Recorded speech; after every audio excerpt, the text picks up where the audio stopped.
उपाशीपोटी परमार्थ म्हणजे अशक्य गोष्ट.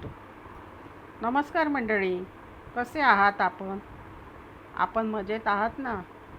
श्रोते हो, आज आपण साईबाबांच्या निवडक कथांपैकी एक कथा पाहूयात. शिर्डीमध्ये जेव्हापासून साईबाबांचे आगमन झाले तेव्हापासून शिर्डीला यात्रेचे रूपच प्राप्त झाले होते.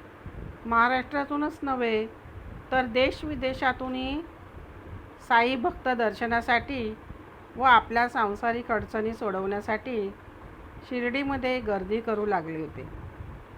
श्री साईबाबा स्वतः कधी उपाशी राहत नसत आणि आपल्या भक्तांपैकी व इतर कोणालाही उपाशी राहू देत नसत.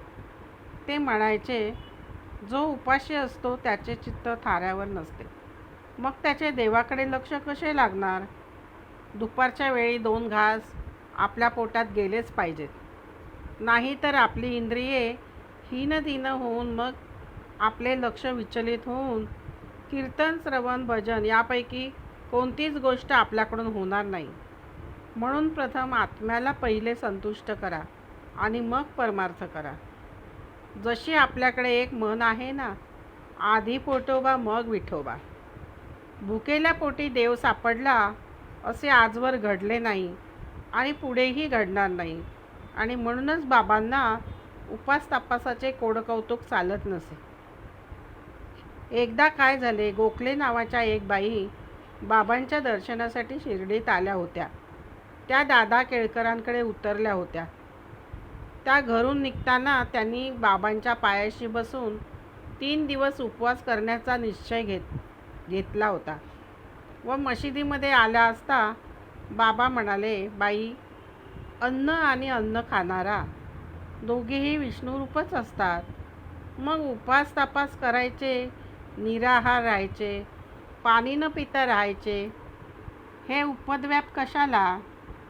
तेव्हा उपवासाची वार्ता टाकून तुम्ही केळकरांच्या घरी जाऊन पुरणाच्या पोळ्या करा. त्यांच्या घरातील मंडळींना खाऊ घाला व स्वतःही खा. बाबांचे बोल ऐकून गोखलेबाईंची उपवासाची मनीषा कुठल्या कुठे निघून गेली. बाबांना वंदन करून त्या ताबडतोब केळकरांच्या घरी गेल्या. योगायोगाने त्या दिवशी शिमगाच होता. केळकरांचे कुटुंबही अस्पर्श होऊन बसले होते. म्हणून गोखलेबाईंनी सर्वांसाठी उत्तम स्वयंपाक केला व सर्वांना पोटभर पुरणपोळ्या खाऊ घातल्या व सर्वजण पोटभर जेवले.